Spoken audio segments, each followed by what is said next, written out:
ഞാൻ ജസ്റ്റ് വല്ല റെസ്റ്റോറൻറ്റിലും കണ്ടിട്ട് ഇൻട്രസ്റ്റിംഗ് ഫേസ് ആയെന്ന് തോന്നിയിട്ട് കൊണ്ട് ക്യാമറയുടെ മുമ്പിൽ ഇരുത്തുന്നതായിരിക്കും, അല്ലെങ്കിൽ ഒരു ആക്ടർ തന്നെ ആയിരിക്കാം. പക്ഷെ അവരിൽ നിന്ന് വളരെ സട്ടിലായിട്ടുള്ള ചില നമ്മൾ ഒരിക്കലും പ്രതീക്ഷിക്കാത്ത ചില പെർഫോമൻസ് എടുക്കുക എന്ന് പറയുന്ന ഒരു പ്രോസസ്സിൽ നമ്മൾ ആ ആക്ടറിനെ എങ്ങനെ ബ്രീഫ് ചെയ്യുന്നു. അങ്ങനെ നല്ല മൊമെന്റ് ഉണ്ടായിട്ടുണ്ടോ? അങ്ങനെ മാത്രമേ എന്റെ ജീവിതത്തിൽ മുമ്പോട്ട് പോയിട്ടു. ഈ നമ്മൾ കാണുന്ന ഈ ആഡ്സിലെല്ലാം അങ്ങനെ എല്ലാ ആഡ്സിലും ഇൻഫാക്ട് അതേപോലെ ധാരാളം ഞാൻ മിക്കവാറും മൊമെന്റുകൾ ഉണ്ടാക്കി ഒരു സിറ്റുവേഷൻ ഉണ്ടാക്കി ആഡ്. ഞാൻ പറഞ്ഞ ഫാഷൻ ഫിലിംസ് അല്ല, ഭയങ്കര ഫാഷൻ ഓറിയന്റഡ് ഫിലിംസിൽ സ്റ്റോറി ഉണ്ടാകാറില്ല. പക്ഷെ സ്റ്റോറി ഉണ്ടാകും എന്ന് തോന്നുന്ന സമയത്ത് തന്നെ, അല്ലെങ്കിൽ ഒരു ചെറിയ മൊമെന്റ് തന്നെ, ഇപ്പൊ ഒരു കുട്ടി ബോറടിച്ചിരിക്കുകയാണ് എന്ന് പറയുമ്പോൾ ഒരു ഫിലിം ലാംഗ്വേജിൽ ആ ബോർ എന്ന് പറഞ്ഞാൽ വളരെ ലൗഡായിട്ട് നമ്മുടെ ഇൻ യുവർ ഫേസ് പെർഫോമൻസ് ആയിരിക്കും. ബോർഡം അങ്ങനെ ആയിരിക്കില്ല. ആ സമയത്ത് ചെയ്യുന്ന കൈകൊണ്ടുള്ള കാര്യങ്ങളോ, അല്ലെങ്കിൽ ഒരു കുട്ടി അല്ലെങ്കിൽ ഏതെങ്കിലും ഒരാള് കുറച്ച് ഷൈ ആയിരിക്കുന്ന അവസ്ഥയിൽ, ഷൈ എന്ന് പറയുന്നത് ഈ നമ്മൾ ശരിക്കും കാണുന്ന ഒരു ഓവർ ആയിട്ടുള്ള ഇതല്ല. ചിലപ്പോൾ ഈ വിരലുകളൊക്കെ എന്തെങ്കിലും ചെയ്യുക എന്നൊക്കെ പറഞ്ഞാൽ ചെറിയ ഇതൊക്കെ ആൾക്കാർ നോട്ട് ചെയ്യും, ബോഡി ലാംഗ്വേജ് ആയിട്ടുള്ള.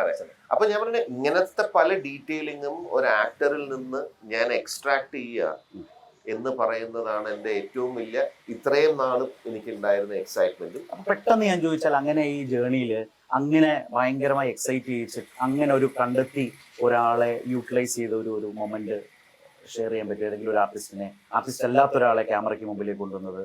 എന്റെ മിക്കവാറും ഒക്കെ ഞാൻ പറയുന്നത് കുറേ സെലിബ്രിറ്റി ഫിലിംസ് ചെയ്തിട്ടുണ്ടെങ്കിലും വളരെ വളരെ ഈ പറയുന്ന ഫ്രഷ് ആയിട്ടുള്ള ആൾക്കാരെ കൊണ്ടുവന്ന് എത്രയോ ഉണ്ട്, എത്രയോ. ഞാൻ തുടക്കം അതില് എസ്പെഷ്യലി വളരെ കെയർഫുൾ ആയിട്ട് ഹാൻഡിൽ ചെയ്യുന്നതാണ് ഒരു കേസ് കുട്ടികൾ. ഫ്രൂട്ടിയുടെ ആണോ ഒരു പരസ്യം ഇങ്ങനെ കുട്ടികൾ ഇങ്ങനെ ഷാറൂഖിന്റെ?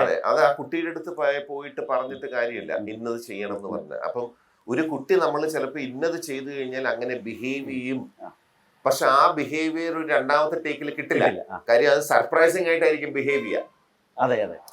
ഇപ്പോ ക്യാപ്ചർ ചെയ്യണം. ചില സമയത്ത് ഇപ്പൊ ഒരു സിറ്റുവേഷൻ ഏതൊരു ഫിലിമിൽ ഓർമ്മയുണ്ട്, ഫിലിം ഏതാന്ന് ഓർമ്മയില്ല. പെട്ടെന്ന് ഇങ്ങനെ കഥ തുറന്നു വരുമ്പം കൊച്ചുകുട്ടിയാണ്, അവനൊരു 6 വയസ്സേ ഉണ്ടാവുള്ളൂ. നോക്കുമ്പോ അവൻ ഞെട്ടണം. അപ്പൊ അവനടുത്ത് ഞെട്ടുക എന്ന് പറഞ്ഞു കഴിഞ്ഞാൽ അവൻ ഞെട്ടൂല. അപ്പൊ ഞാൻ കറക്റ്റ് ആ സമയത്ത് അവൻ തുറന്നു കഴിയുമ്പോൾ ഞാൻ ഒരിക്കലും ഷൗട്ട് ചെയ്യുന്ന ആളല്ല, ഞാൻ ആരെയോ ലൗഡായിട്ട് ഞാൻ വളരെ ലൗഡായിട്ട് ഞെട്ടി.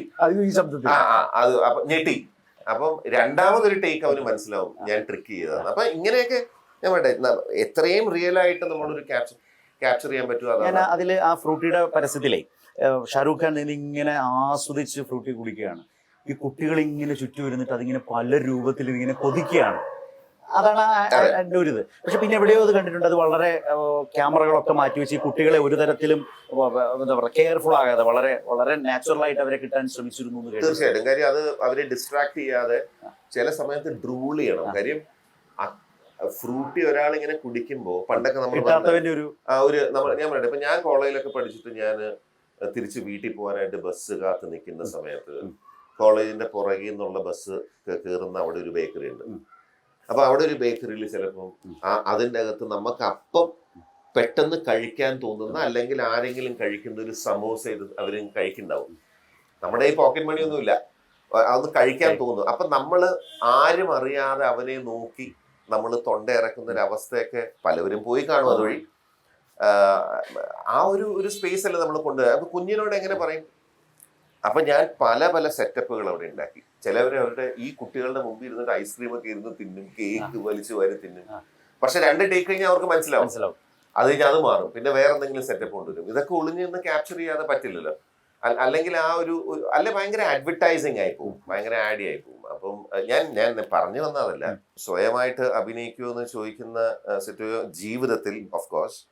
പക്ഷെ എനിക്ക് കൂടുതലും എക്സ്ട്രാക്ട് ചെയ്യുക ഒരാളിൽ നിന്ന്, അത് ആക്ടറായാലും നോൺ ആക്ടേഴ്സ് ആണെങ്കിലും അവരിൽ നിന്ന് എക്സ്ട്രാക്ട് ചെയ്യുക എന്ന് പറയുന്ന അങ്ങനത്തെ ചില സമയത്തൊക്കെ നമ്മളിങ്ങനെ ചെയ്ത് കഴിഞ്ഞിട്ട് ആ ആക്ടർ നല്ലതാണല്ലോ എന്നൊക്കെ പറഞ്ഞ് വേറെ 1-2 ഫിലിം മേക്കേഴ്സ് അവരെ കാസ്റ്റ് ചെയ്തിട്ട് പെട്ടുപോയ അവസ്ഥകളൊക്കെ എന്നെ വിളിച്ച് എനിക്കൊന്നും ചെയ്യാൻ പറ്റുന്നില്ലല്ലോ എന്ന് പറഞ്ഞ അവസ്ഥകളുണ്ട്. അപ്പം നമ്മൾ അവരെ അറിയാതെ ചില സമയത്തൊക്കെ ക്യാപ്ചർ ചെയ്യുന്ന മൊമെന്റുകളൊക്കെ ഉണ്ടാകുന്നത് എനിക്ക് അതൊക്കെ എക്സൈറ്റിംഗ് ആണ്.